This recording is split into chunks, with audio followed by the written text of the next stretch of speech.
everyone, welcome back to some more AI, the Somnium Files, where last time we finished up, if the flowchart could open, thank you very much, we finished up whatever this route is. Can I zoom in a little further here? Okay, we're gonna zoom in. So there's a red line going down. We finished up, okay, so we're going down a yellow line right now. At least we're gonna try to go down this yellow line. And then, we finished up yesterday going down the red line, which was very unsatisfying. Not just because I don't like Oda at all, because let's be clear, I don't. In fact, I quite hate him. But just because this Somnium was the most out of this world yet in terms of its sheer blinding insanity, and just the fact that we didn't really learn any new information about anything, except obviously the post-credits scene. We learned a pretty grotesque and significant detail, but for the rest of this is just stuff we already knew, so it didn't really get us anywhere useful. So today, we're going to be starting up down this yellow route and seeing what we can figure out through here. I didn't realize this game was going to be like Zero Escape in that there's different routes you can take. There's a green route that branches out here, and then a blue route that branches out over here. I didn't realize that there was so much. Because Zero Escape, the way that 999 and Versus Us Reward work, is that there's different paths you can take where the story splits off. There's only one true ending. Well, for 999, there's only one true ending. But now the other ones are just alternate realities. Versus Us Reward is a bit more interlinked than that, and then Serious Dilemma is a whole other can of worms I don't want to open. But that's that. And that it works for those games because of the way, the crux of the story they're trying to tell without going into spoilers. But from my understanding about this game, it's just a mystery, right? Like, it's a thriller mystery where you're hunting a serial killer, you're trying to put the pieces together to catch him and bring him to justice. Which doesn't seem to support the whole multiple storylines thing, because theoretically that means only one route is going to lead us to the truth.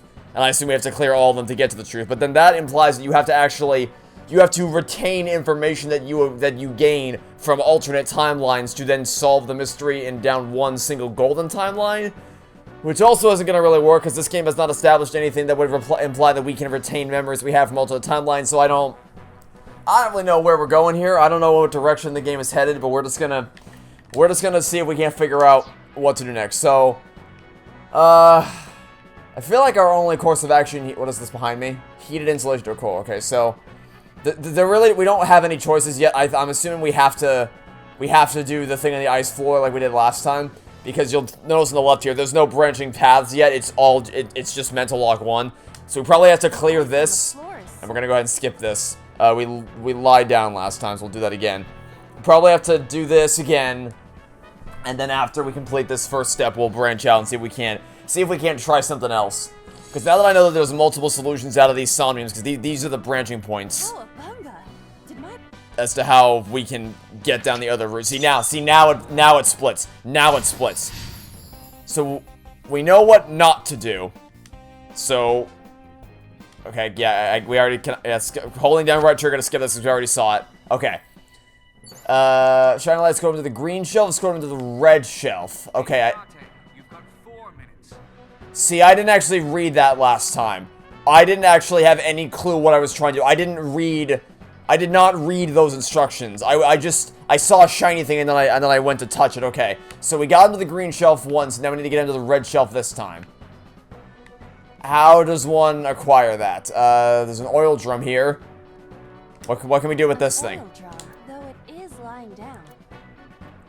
Well, logically you'd think we should roll it, right? So let's go ahead and roll it, and we're going to use it timey this time, so that we don't run out of time. Nope, don't make the same mistake I always use. Press A, then do it. I'm going to roll it out. I said we're going to roll it out. There we go. Because the problem I had with the last Somnium is that I just didn't use my timings because I wanted to save them, but saving them is contradictory to your success. It is actively detrimental to your ability to make it through in time.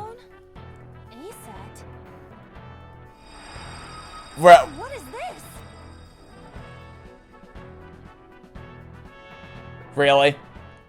Okay, I guess that's how. I guess that's how we were doing. Cool. No, I don't want to die.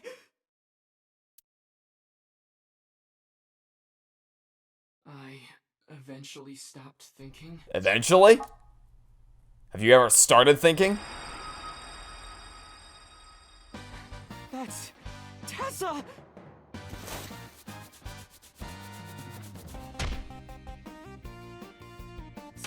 Stand your ground!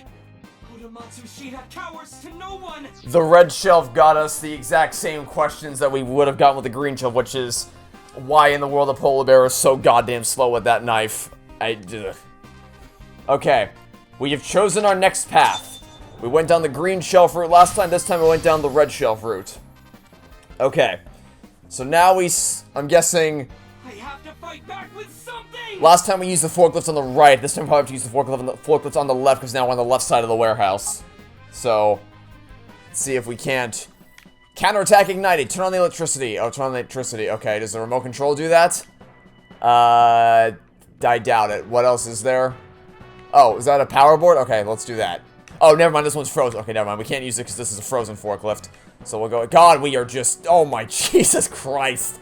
How's that for a sense of scale of the place? We're just a tiny ant on the floor. Okay.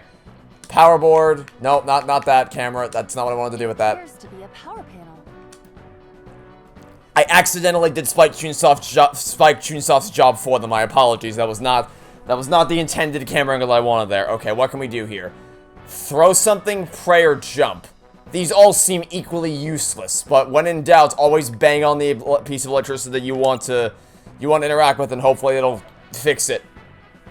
Maybe. This is an ice cold one. Iba, aim for the switch. Position target in the center and hit the switch. Position target in the center and hit the switch. Okay. It's a Somnium. We'll let it slide. The laws of physics don't apply here. We'll let that one slide. That is quite an angle. Okay. Now it will move! We did it! I can't stand. No, do we need to cheer him on again? Did he really help Iris like that? Regardless of the truth, right now, I am Ota's last hope. I have to help him up. This is annoying. Date, you and me both. We are on the same team here. Preaching to the choir with that one. Alright. Last time we had to cheer him on. Do I have to do that again? Frightened. Yeah, let's do it. Let's use this and then do that. You're so cool, my shiny, glittery Ota. So Alright, I might be taking it a bit too far there. Just inside me whispered, yeah, I am cool, huh?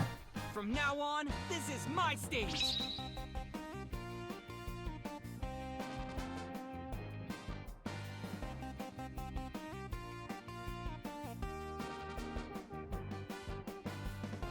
No, don't even. Maybe this. No. No. 0% chance. There's a 0% chance that you Mission Impossible your way into this working. Oh, you've got to be kidding me. Come on.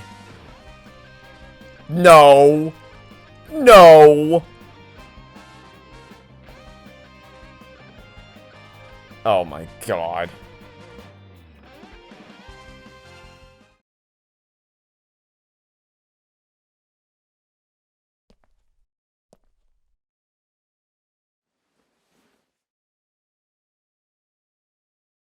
Date, you've hit the limit. Time's up.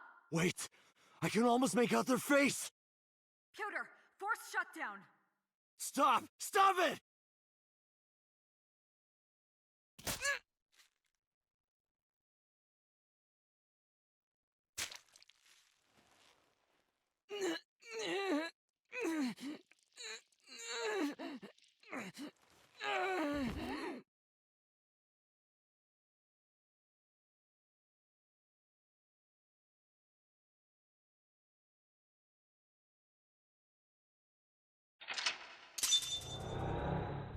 Well, I mean, we already knew that happened.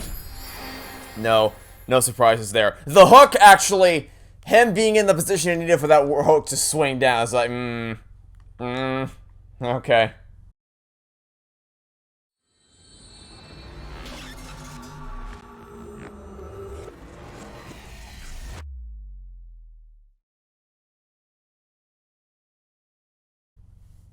Oh, great. Back at it again with the blinding visual effects of the screen. What were you thinking?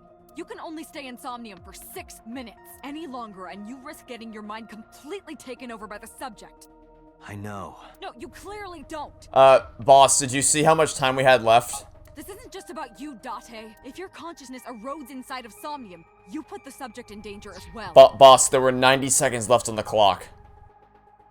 If I may? Fortunately, there were no abnormalities detected in the brainwaves after the sync. Yeah, obviously there wouldn't be. There were 90 seconds left on the clock. Date and Ota both read normal, although the timing was really close. What was I supposed to do? The timing was not close at You all. saw it, boss. You too, Pewter. I was about to see the culprit's face. Not necessarily. We need to verify that Ota did in fact see the culprit's face. That's the only way it could have ended up in his Somnium. Well, Ota, Huh? you saw the killer's face at the warehouse, didn't you? I don't know what you're talking about. I didn't see their face. If I did, I would have told you guys already. You see? I mean, I did try to get a look at them when the polar bear fell over. They looked like they were knocked out, so I tried to grab the head part, but as soon as I did, I got stabbed in my gut. That is what we witnessed in his Somnium. Yeah.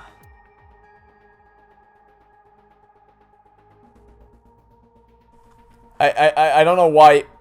I mean, I'll go back and check it in editing, but I'm pretty damn sure I had a minute and a half left on the clock. We weren't even kind of close to the time limit. Offer a genuine apology. Why? We did nothing wrong. I know it was dangerous to sink past the time. You literally didn't do that. It's my fault. You're Sorry. no, Are you really sorry? you factually did not do that. Then you owe me some Dom P at my favorite club in Kabuki. What the? Or you can lick my shoes.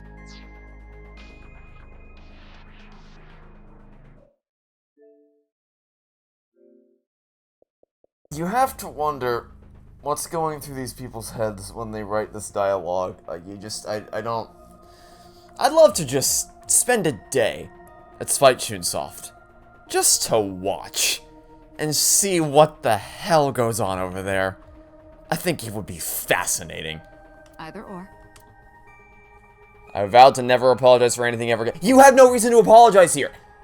Look, maybe I'm wrong. Maybe I just read incorrectly, but I am pretty damn sure that there was at least a minute and a half of time left on that clock before I was in danger of running out. So I don't know about that one there, game. Seemed to be manipulating me into apologizing for something I never did. I've been better. I'm still a little drowsy. What about your stab? My what? Oh! Oh, it hurts. It started acting up suddenly. Ow!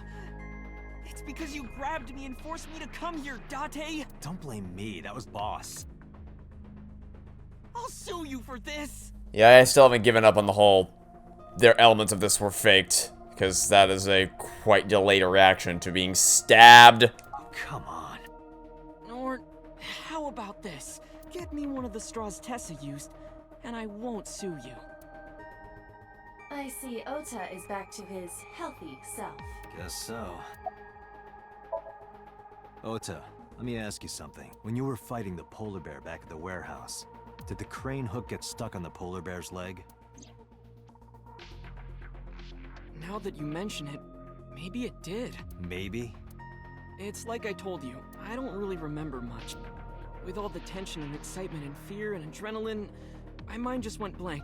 But now that we're talking about it, I remember. Yeah, no doubt about it. The crane hook got stuck on the polar bear's left leg. And then, when the hook got pulled out, blood sprayed all over. Date, I checked all of the hospitals in the metropolitan area. None have a record of a patient admitted after 3 a.m. with a wound to the left leg. If what I saw in Somnium is how it happened in real life, that was a deep wound. He definitely would have needed first aid. Perhaps a friend or accomplice helped them. You think there are multiple killers? That is not what I said. They may have helped the culprit, but not necessarily been involved in the crimes. I relayed the information to Boss Computer. You mean the people that are standing right there? Because I was scared. Scared? the killer could come here to finish the job. But you didn't get a good look at their face, right? But they don't know that. I had it prepared just in case. Yeah, by the way, the idea that he got that knife through the hospital security is just, no. 0% chance. You know what I'm talking about, right, Date? Preparing in advance in case you might need it. Like making sure your room is nice and clean before you go to a party. Oh, sorry. You probably don't have any experience with that.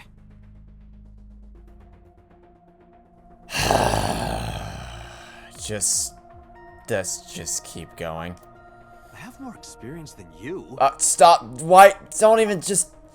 God damn it, Date. So we know that the culprit has a deep wound on In the a left desperate leg. attempt to rescue this scenario, Pewter's like, let's talk about the weather, shall we? That information could be crucial in catching them. Date, get out there. Look for people with an injured left leg. How exactly? Can't you just go ask around or something? Are you serious? Do you know how many people live in this city? What? Date, what is the matter?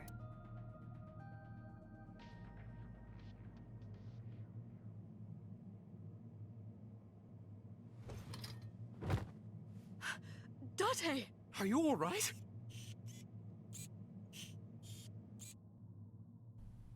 It's very convenient how his eyelid doesn't shut.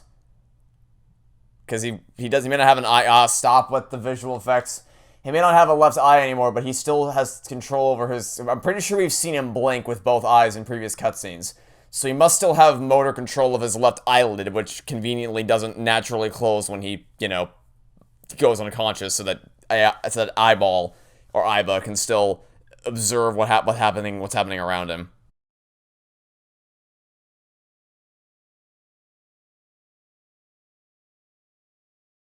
Hi there. How goes it? Hey, this is... Oh, you're alive. Mizuki.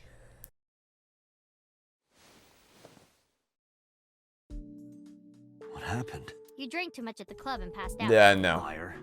I remember everything until I collapsed in the control room. You did something dangerous during the sink last night, didn't you? You literally didn't. Your brain got overloaded and you passed We out. had 90 seconds left. If Computer and boss said. that they're You wrong. met them? I have the recording to prove that they're They wrong. said to let you sleep it off because you were tired from the investigation.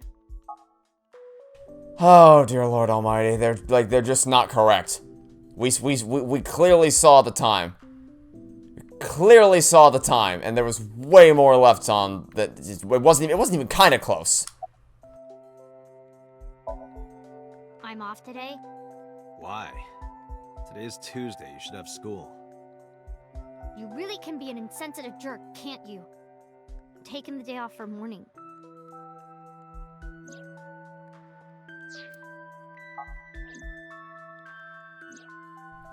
Yes, thanks. We remember. I see. Oh, Date's brain is rotting away. He won't last long now. You should probably prepare for a funeral soon. Yeah. So they told you I'm completely fine, huh? You know, I detect no noticeable damage to your brain. I feel like someone who is mourning the loss of their two parents wouldn't be so jovially joking about her one remaining guardian figure potentially needing to be the subject of a funeral soon. Especially since you just got done guilt-tripping that same guardian figure over having to take an emotional day off for mourning purposes. I feel like she wouldn't be that flippant and jovial about this, but, okay. You should not have any issue continuing the investigation. He probably went back to the hospital.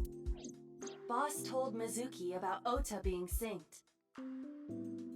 And about what happened at the cold storage warehouse. Why did she tell her all that? Mizuki was asking about the status of the investigation. The girl has lost both her parents. I am sure Boss felt that she deserved to know. Hey, will you take me with you? I told you yesterday, Mizuki. I won't put you in danger like that. But you're close to catching the culprit, right? The killer has an injury on their left leg. Boss said you need to find them. Let me help you. No. You stay here. Date, Don't you know how I feel? My parents are dead. I saw their bodies with my own eyes. 5 seconds ago, you were joking about the possibility of Dante might possibly dying and needing to prepare a funeral for him. You can't have it both ways. You either you're emotionally distraught about your parents and it's very heavily affecting you, or you've moved on from it and the concept of death is no longer something that weighs on your soul. You pick a lane and stick to it. Mizuki, you were the best character so far. By a landslide, because everyone else sucks, except, I guess, for maybe Boss and Pewter. But everyone else sucks. Oda sucks. Mayumi, I don't necessarily hate her, but she's not great. Date is just the worst ever. So, you're letting me down here, Mizuki. If I don't do something, I'm going to go crazy. What? You've lost me, game. Please. No, game, I don't buy that. No, I don't buy it. I don't buy that. You don't get to have those two sets of dialogue back to back and expect me to take either of them seriously. You don't get to do that. Date, consider Mizuki's feelings. Yeah, I did that. I just did that. I did an analysis on her feelings, and they don't line up. She is lonely. Mizuki has not been with Renju and Shoko for 4 years, but clearly, she still feels a bond to them. A bond that was broken by the murderer.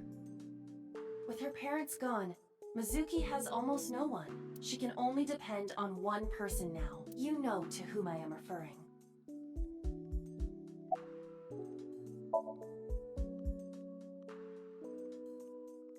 Fine, let's go. You're gonna take me? Yeah. Thank you. Thank you.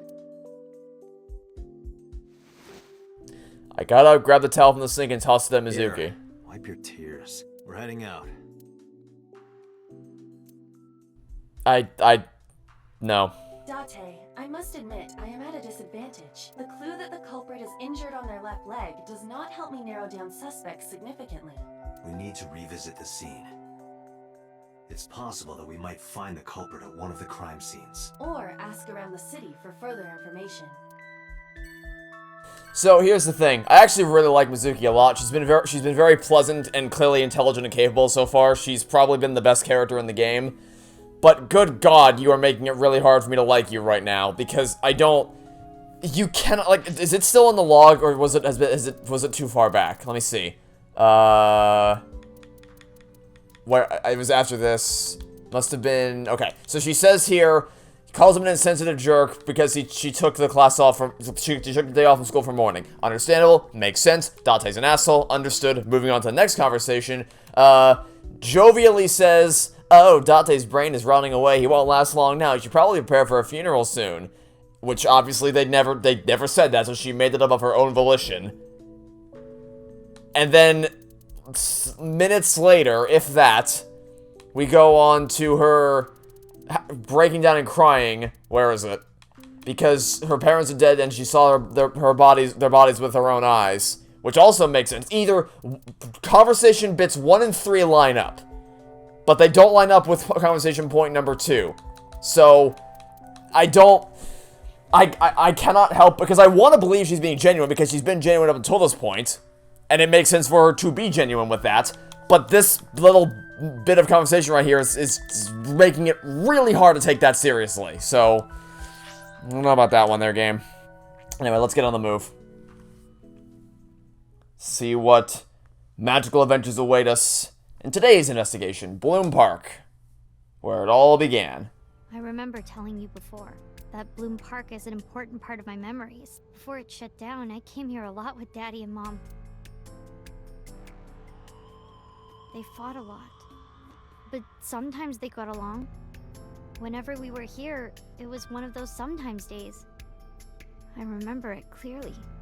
I was just a little girl, but it was so rare to see them laughing together. That's why I remember it so well.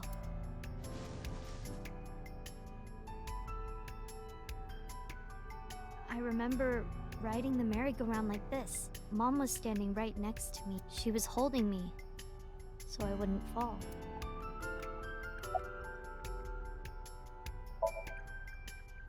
Daddy was on the outside taking pictures of me and Mom. He was on the other side of the fence with an old camera. Every time we passed in front of him, Mom and I would wave our hands. We sound like a happy family, huh? He must have gotten good pictures. No, actually. We tried developing them at the park, but they came out all blurry and out of focus. But Mom wasn't mad or upset or anything. She just started laughing. That might have been the first and last time the three of us laughed out loud together.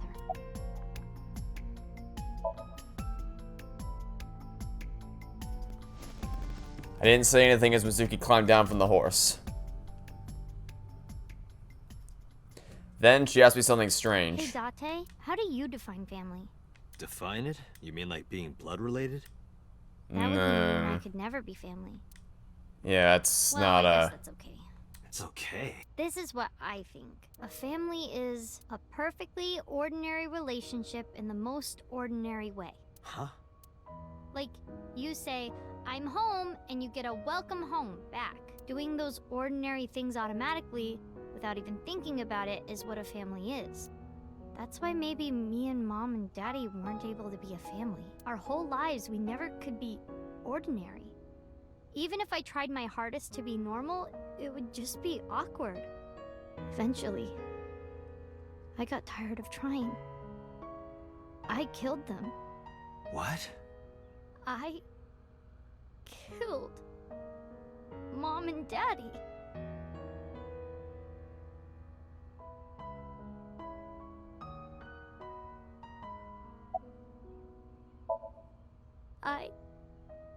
I was never a good girl. I didn't listen to Mom. I couldn't do ordinary things. That's why Mom hit me. And why Mom and Daddy didn't get along. And why they got divorced. Then Mom had to start working. And start doing business with dangerous people. If I was just a good girl, Mom wouldn't have been killed. All of this, is all my fault.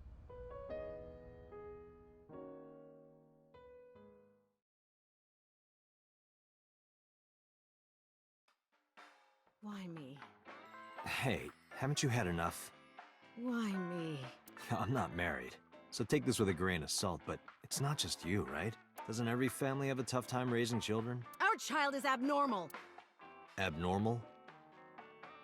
Ever since she was a baby, no child should cry at night as much as she did. No child should dislike buggy rides that much. No child should ask to be picked up and hugged all the time. She's still abnormal even now. Other children would have learned to clean up after themselves by now. They would be studying, going to bed on time, waking up on time. Yet why is my little girl? She sounds like a normal kid to me.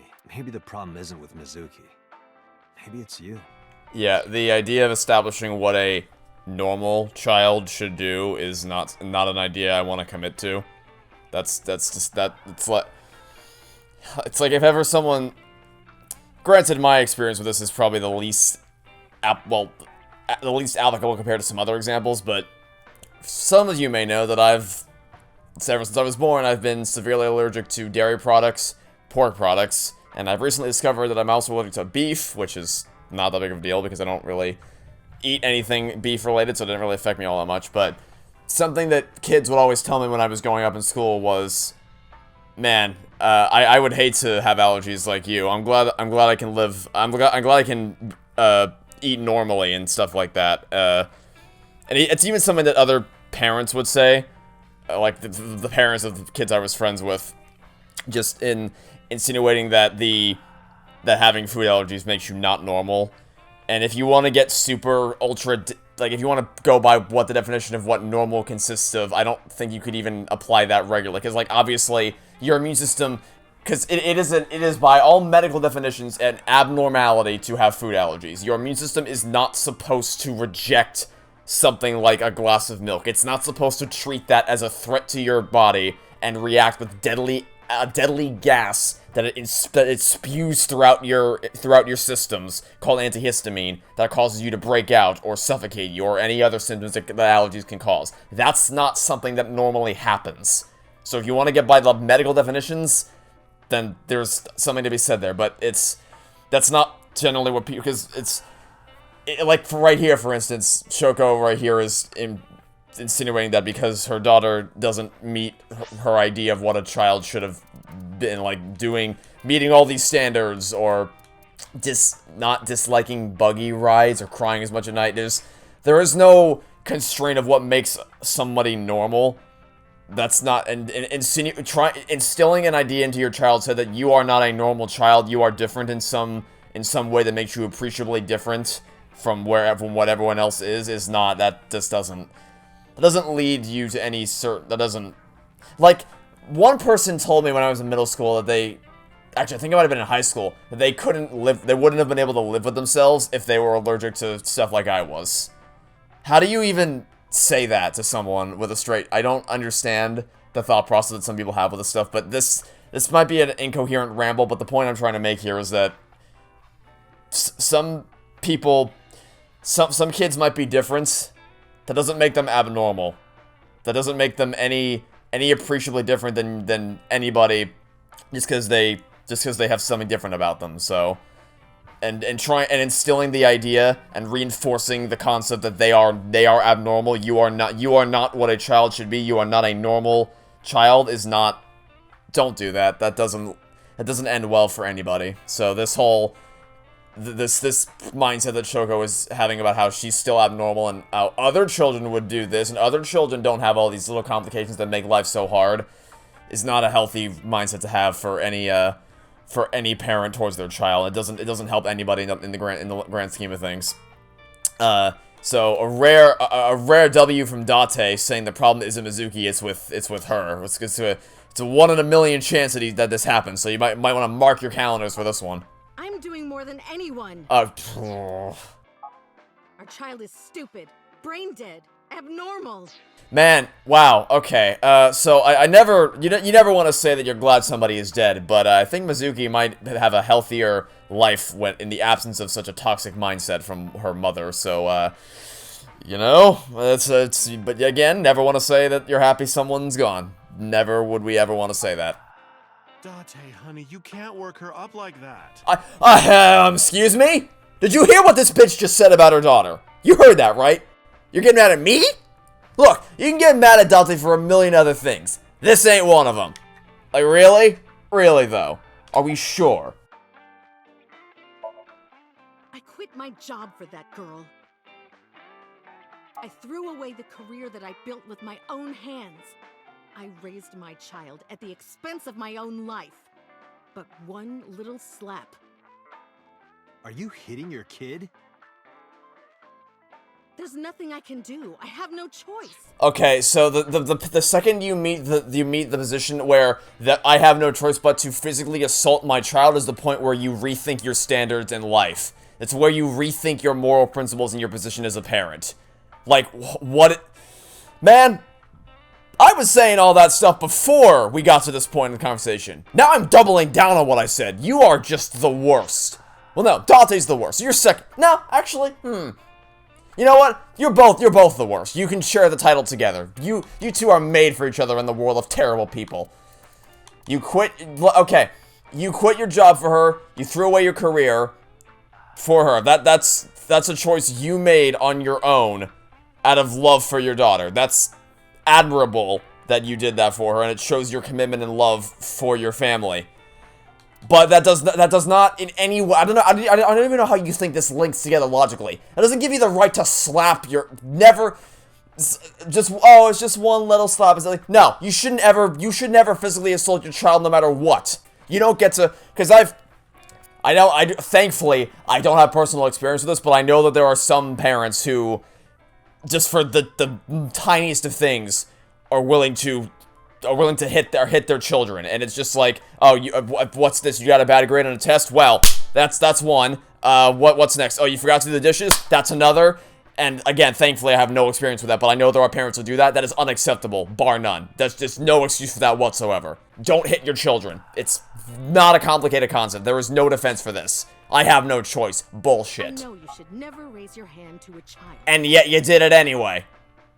I know that. I know that. Really? Are you sure? I have a good reason. Oh, this'll be good. Oh, this should be good. Please, I'm all ears, Shoko. Bring it on. This should be good. Listen to me. So what else am I supposed to do? That does...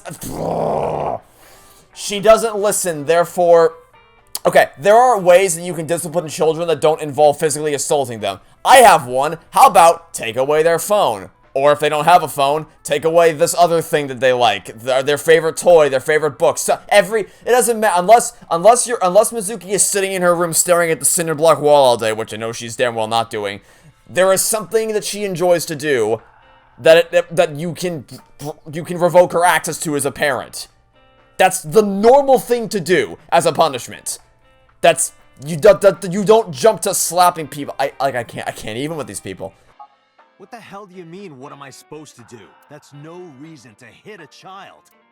So of course she starts crying. Yes, obviously, I would. If I was 12 years old and my parent, and either of my parents, or anybody, if anybody slapped me, especially because of the bullshit reasons you're providing, of course I'm gonna start crying, you idiot. And it's so irritating that I have to hit her again to No, get her you- to stop. Who are you? What is wrong with you? And Mizuki cries and cries some more. You're not right in the head. You have many things wrong with you. You need to see. How is Mama standing here and listening? Hey, Mama, remember earlier when you yelled at me for working up Shoko? Yeah, how about now? You still gonna take that stance now after all the shit she just said? Why are you crying? Because you're slapping her! If you're gonna cry, why didn't you just listen to me in the first place? You are not okay! You need help! Please seek it! You're not okay! You're just not. You have problems I cannot help you solve. Okay, here's the thing. When someone is this deluded, it's just, you just lose. You just lose. You can't, it's famous, maybe not a famous saying, but something my dad always told me. Arguing with a genius is hard. Arguing with an idiot is impossible. When you are this deep into your delusions, I can't do anything. I cannot help you if you're this far gone. I wouldn't have to hit you. What is this circular logic of insanity you've trapped yourself in? Why are you crying? Why are you crying? Stop it. Stop crying as you continue to smack them even harder. I wouldn't have to hit you if you would just stop crying. What did you... Stupid Mizuki. Mama, give me the biggest bottle of alcohol you have. The heaviest thing in your warehouse back there, so I can smash it over her head. Stupid girl. It's not my fault. Everything is her fault. Yeah, I would also be stunned to silence. What do you even say? What would you even say in response to this? Have you talked to Renju about this? I'm trying. I'm trying harder than anyone. You really? Are you sure about that?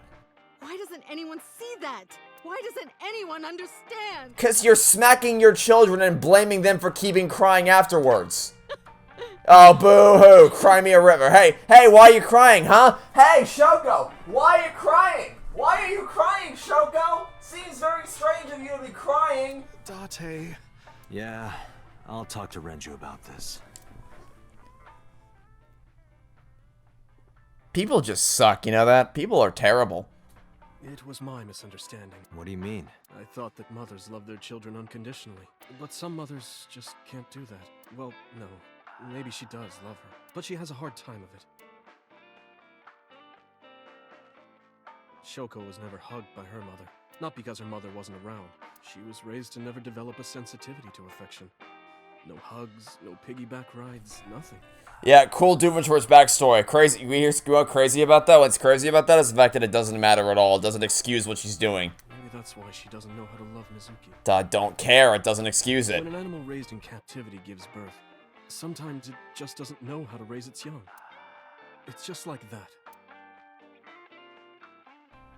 By the way, I feel like Shoko should have already been dead. With Mizuki's superhero punching abilities, I feel like she should have already been dead. But it's alright. Okay. But that doesn't mean she's blameless in all this. Someone has to put a stop to it. If I could have, I would have done it a long time ago. What about counseling? I did recommend that. She told me, I'm not sick. Why should I go see a doctor? Mizuki is the problem. Mizuki is the sick one. Maybe if you keep slapping her, she might get continually getting more injured. No, Mizuki would never leave Shoko. She wouldn't hear of it. Which Mizuki is- and Shoko are practically attached at the hip. Which is that's what we call an abusive relationship. Even with all of the hitting? Yes. Even if she's abused on a daily basis, even if she's treated like garbage, maybe Mizuki is hungry for love. She craves praise and attention and physical affection. Man, this is a textbook example of an abusive relationship. She wants it from her mother. Oh, That's why she's so attached. this is not good. This is not good. I have a company now, Lemniscate. and we're at a crucial stage of development. I can't take even a single second out of my day to deal with a kid. What about the last few seconds that you've been at this bar? Hey, that's your daughter you're talking about.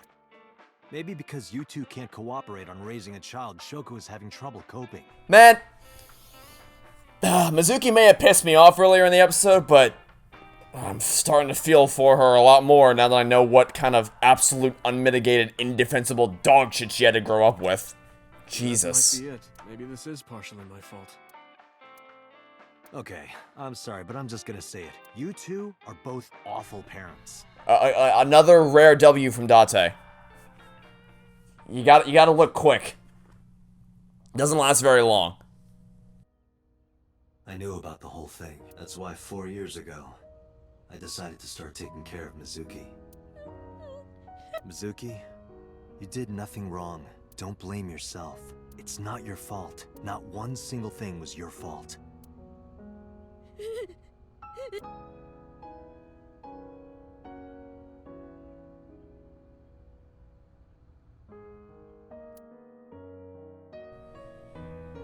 Wow, okay, I guess we're gonna end here. I feel like we've covered a lot. We did actually, well, actually, I was gonna say we covered a lot of ground. We didn't really cover much ground at all, actually. But we went on some tangents. We talked, it's funny, I was gonna go on a whole tangent about what it means to be a family. And how family isn't necessarily defined by your blood relative, because as we just learned, I wouldn't call what she grew up with her family at all. That's not... It's a complicated subject I don't really want to go into because it's the end of the video, but just the short version is that blood doesn't define what makes your family your family. They often intertwine, but there are unfortunate rare instances where, or maybe not rare, but there are unfortunate instances where your blood relatives can make your familial relationships very abusive, and that's kind of where your family is someone you can choose for yourself. Like, if in my instance, I love both my parents very much. They treated me remarkably well when I was growing up, and I love them both to death. So, I'm lucky to say that I have a very supportive and loving family, but I know that's not the case for everybody, and I can luckily say that so I'll put it this way, I would also consider some of my closest friends to be family at this point. They may not be blood relatives, but I trust them with my life, I care about them immensely, and there's nothing I wouldn't do for them, so it's a more nuanced subject, I guess, than whether or not you're related to them by blood. So, I would have gone into more detail if I had done this earlier and not saved it to the end of the episode, but I think you can probably get the gist of what I'm saying here. Anyway, yeah, that was, we didn't make much investigative progress here today, but we at least talked about some interesting things, maybe, hopefully, I don't know. Next time, we'll see if we can actually make some headway on investigation. We got a lot of destinations to go through here, and we've covered exactly one of them in a 45-minute episode. So, hey, remember back 45 minutes ago when our biggest issue was figuring out how to get Ota to the red shelves? Yeah, those were the days. Those were the days. And then we got yelled at for something that wasn't even our fault because the timer literally wasn't at 0, but it's just whatever. Anyway, that'll be it for now. So thanks for watching, stay tuned for next time, and hope to catch you all tomorrow for some more AI the Somnium Files. Goodbye!